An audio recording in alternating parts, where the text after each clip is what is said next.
proposal that we have in 2016 is consistent with what we proposed in 2014 in creating a fund. That fund was not just pulled out of the air. It was based upon the stories that we hear in this room, hundreds of stories across Minnesota over the last couple of years that we've heard on Broadband. And it's important to recognize the takeaways from those conversations. In our 2014 border-to-border broadband listening tour, 3 themes arose. First and foremost, the problem we have in greater Minnesota is due to a lack of funding. Pure and simple, a lack of funding. Second, we need to promote local solutions and local partnerships.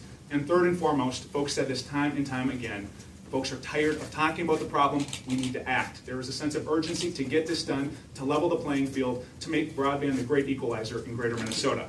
And so what we're proposing this year is to build off of our success with the Border-to-Border Broadband Fund. I've mentioned previously $85 million in new funding for the next grant round. And also let's establish the fact that this grant fund has worked really, really well. After this construction season, we will have had at least 10,000 homes throughout Minnesota, 1,000 businesses, and hundreds of community anchor institutions like libraries, schools, and hospitals connected because of this approach. But our work is not done. We still have upwards of 20% of greater Minnesota to connect. And so that's why we'd like to continue this effort moving forward, fund the fund, and build momentum around greater Minnesota.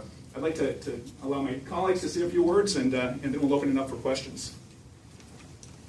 All right, thank you, Senator Schmit. And I'm Senator Lyle Koenen. I represent Senate District 17, which includes Candy, Ojai County, Swift, Chippewa, and most of Renville County. So it's west central Minnesota, a pretty rural part of the state. But I would like to thank Senator Schmit for taking the lead on the Senate bill, and I'm in full support of the Senate bill. And as he mentioned, that money's the thing I'm hearing from the committees at home that are working on broadband too, that it's going to take money. I like the way the bill is set up with a partnership, a partnership with the state and a provider, local provider, and also with local units of government at times. And so I think it's a good way to take some of the state money and then multiply it several times over to get a greater effect.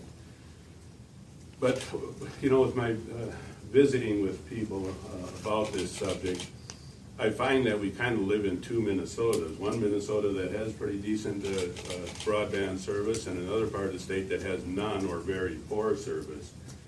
And I find, for example, I can tell you that I've talked to several people that have moved because of jobs and other reasons. And they had good service where they were living. They didn't even think about checking the service where they moved and found out they had poor service. And it's quite a shock.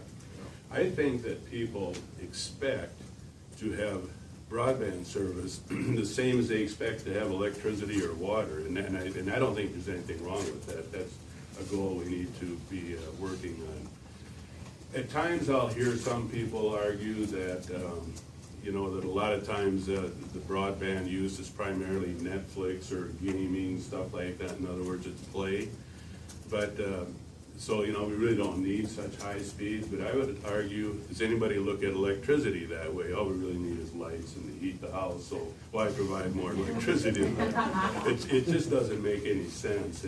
And besides that, as you all know, with the grid, the system is set up to meet peak demand, and I think we need to have the same goal for broadband to meet peak demand. In rural Minnesota, too, I think it's really important to emphasize upload speeds, too. Download, after all, is consumption. Upload is production. And in rural Minnesota, that's very important if we want jobs and whatnot out there. Also, agriculture is changing really fast with global positioning and precision farming. There's a lot of information that gets gathered and has to be transferred. And I know in Candy County there was some farmers that are working on these new systems, and at times it takes 3 hours to upload the information they've gathered. And so you can see that there's really a need there. So I think in this discussion we can't forget about upload, which is production. Before I close, I would also like to finish and talk about my closing statements here and talk about Lac-La-Pearl County a little bit. And Lac-La-Pearl County, as Doug mentioned, has fiber dug throughout the county now. The the farmers in Belgrade got the some of the stimulus money back a few years back, and so the whole county has fiber now. And it's kind of interesting, there was a study done in Lac-La-Pearl County, and 11% of the workforce work from home by using broadband. And so it shows the potential that's out there for different parts of the state, and so I think that's important to remember too. But again, I'm full support of the Senate bill and want to thank Senator Schmit for taking the lead on this, and thank you.